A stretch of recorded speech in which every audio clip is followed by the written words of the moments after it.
మాజీ మంత్రి మల్లారెడ్డి ఈ రోజు అసెంబ్లీలో కేసీఆర్ ప్రమాణ స్వీకారానికి హాజరయ్యారు. అండ్ బీఆర్ఎస్ కి సంబంధించిన చాలా మంది నాయకులు హాజరయ్యారు. ఒక ఇద్దరు ముగ్గురు ఎమ్మెల్యేలు కూడా హాజరు కాలేదు అన్నటువంటి వార్త కూడా ఇప్పుడు చక్కర్లు కొడుతోంది. అందులో కొత్త ప్రభాకర్ రెడ్డి ఈ రోజు మరి మాజీ సీఎం కేసీఆర్ ప్రమాణ స్వీకారానికి హాజరు కాలేదట. మనందరికీ తెలుసు సీఎం రేవంత్ రెడ్డిని గతంలో ఉమ్మడి మెదక్కి సంబంధించిన నలుగురు ఎమ్మెల్యేలు ఎవరైతే ఉన్నారో వాళ్ళందరూ కూడా సీఎం రేవంత్ రెడ్డిని కలిశారు. ఆ తర్వాత లేదు జస్ట్ మేము మా నియోజకవర్గాల అభివృద్ధి కోసమే కలిసాము అన్నటువంటి మాట చెప్పారు. ఆ తర్వాత రాజేంద్ర నగర్ ఎమ్మెల్యే ఎవరైతే ఉన్నారో ప్రకాష్ గౌడ్ కలిశారు.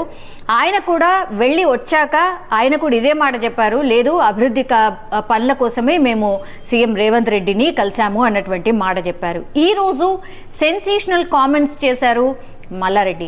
ఆయన ఏమన్నారంటే సీఎం రేవంత్ రెడ్డిని కలిస్తే తప్పేంటి, మేమిద్దరం కూడా గతంలో టీడీపీలోనే ఉన్నాం కాబట్టి నాకు మిత్రుడే, అయినా సీఎం రేవంత్ రెడ్డిని కలిస్తే అందులో తప్పేముంది, ఇంత చర్చకు ఎందుకు తావిస్తున్నారు, నియోజకవర్గ అభివృద్ధి కోసం కలిస్తే తప్పేంటి అన్నటువంటి మాట చెప్పారు. ఆయన చాలా సరదాగా ఈరోజు మీడియాతో చిట్ చాట్ చేసినటువంటి సిచ్యువేషన్. చిట్ చాట్ అంటే మనందరికీ తెలుసు కెమెరాస్ ఏమీ ఉండవు, బట్ లైవ్గా విత్ రిపోర్టర్స్ అడిగిన క్వశ్చన్స్కి ఆయన ఆన్సర్ చేస్తూ ఉంటారు. అందుకని ఆయన మాట్లాడిన మాటలు మాత్రం మనకెక్కడా కూడా ఉండవు, కానీ చాలా సరదాగా చాలా విషయాలు కూడా చిట్ చాట్లో మాట్లాడుతూ ఉంటారు చాలామంది నాయకులు. అందులో భాగంగానే ఈరోజు కూడా మల్లారెడ్డి మాట్లాడినటువంటి సిచ్యువేషన్. ఆయన చాలా విషయాలు షేర్ చేశారు.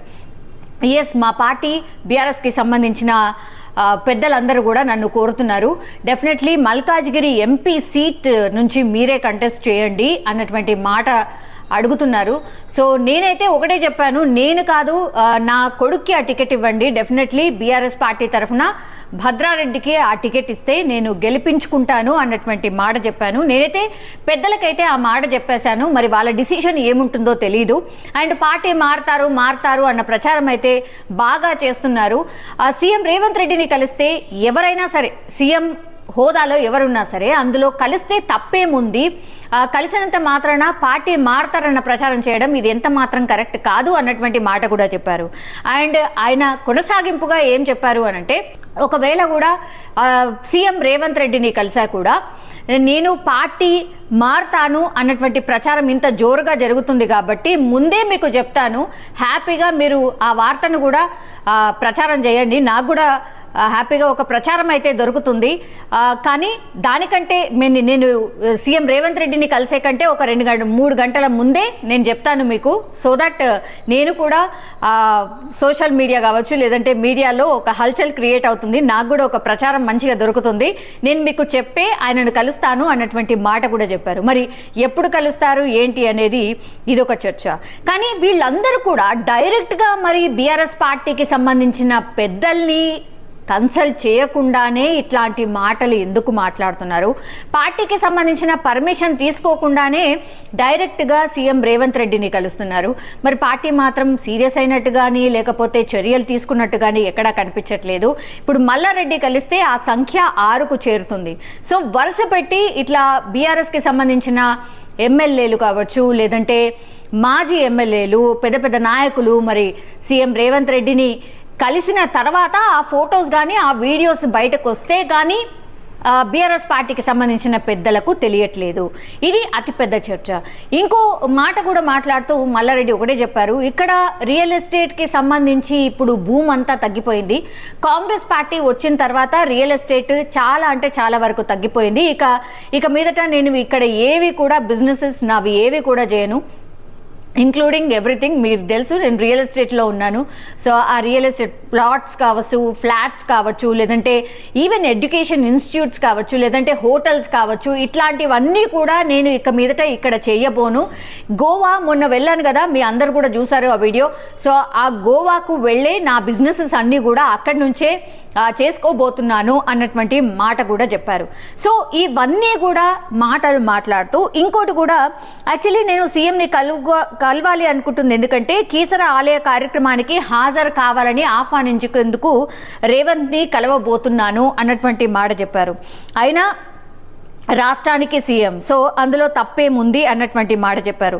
కీలకమైనది ఇది ఏంటి అని అంటే, ఇక్కడ నా బిజినెసెస్ ఏవైతే ఉన్నాయో హైదరాబాద్లో ఇక మీదట నేను ఎలాంటి బిజినెసెస్ చేయను. యాక్చువల్లీ ఈ డిసిషన్ తీసుకోవడానికి రీజన్ ఏంటంటే, కాంగ్రెస్ పార్టీ అధికారంలోకి వస్తుందని కలలో కూడా ఎవరమూ అనుకోలేదు. లాస్ట్ మూమెంట్ వరకు కూడా కనీసం అంటే కనీసం మెజారిటీ ఆర్ మ్యాజిక్ ఫిగర్ ఏదైతే ఉంటుందో 60 క్రాస్ డెఫినెట్లీ చేయబోతున్నాము అన్నటువంటి నమ్మకం చాలా ఉండింది. బట్ అందరం కూడా ఇంకా షాక్లోనే ఉండిపోయాము. ఆఫ్టర్ రిజల్ట్స్ నేనైతే గోవాకు వెళ్ళాను, కొంత నేను అందులో నుంచి బయటకు వచ్చాను. కానీ చాలామంది ఇప్పుడు కూడా ఇంకా అదే షాక్లో ఉన్నారు. అసలు బీఆర్ఎస్ పార్టీ అధికారంలోకి ఎట్లా రాకుండా పోయింది, ఇది ఎట్లా జరిగింది, ఇంకా కూడా డైజెస్ట్ చేసుకోలేకపోతున్నారు, ఇంకా షాక్ నుంచి బయటకు పడలేకపోతున్నారు అన్నటువంటి మాట కూడా చెప్పారు. సో ఇవన్నీ విషయాలు బేరీజ్ వేసుకున్నట్టు ఇవన్నీ విషయాలు మాట్లాడుకున్నప్పుడు మాత్రం ఇట్లా కంటిన్యూషన్గా బీఆర్ఎస్కి సంబంధించిన నాయకులు సీఎం రేవంత్ రెడ్డి కలవడం, తర్వాత ఇట్లాంటి వ్యాఖ్యలు చేయడం, మరి బీఆర్ఎస్ పార్టీ ఎట్లా స్పందిస్తుంది ఏంటి అని తెలియదు. కానీ ఇప్పుడు పార్లమెంట్ ఎలక్షన్స్ రాబోతున్నాయి. పార్లమెంట్ ఎలక్షన్స్కి సంబంధించి పూర్తిగా ఫోకస్ పెట్టబోతుంది. ఎందుకంటే ఈరోజు గజ్వేల్ ఎమ్మెల్యేగా మాజీ సీఎం కేసీఆర్ ప్రమాణ స్వీకారం చేశారు కాబట్టి ఆయన యాక్టివ్ కాబోతున్నాడు. డెఫినెట్లీ ఇప్పుడు పార్టీని పూర్తిగా ముందుండి నడిపించేది ఆయనే, గైడ్ చేయబోతున్నారు అన్నటువంటి మెసేజ్ బీఆర్ఎస్కి సంబంధించిన నాయకులు ఒకవైపు ఇస్తుంటే,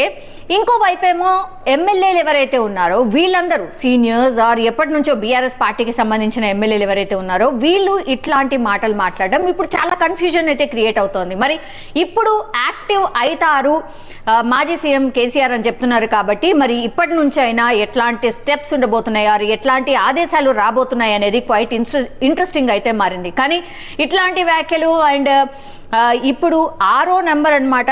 ఒకవేళ సీఎం రేవంత్ రెడ్డిని ఒకవేళ మల్లారెడ్డి కలిస్తే అది 6th నెంబర్ అవుతుంది.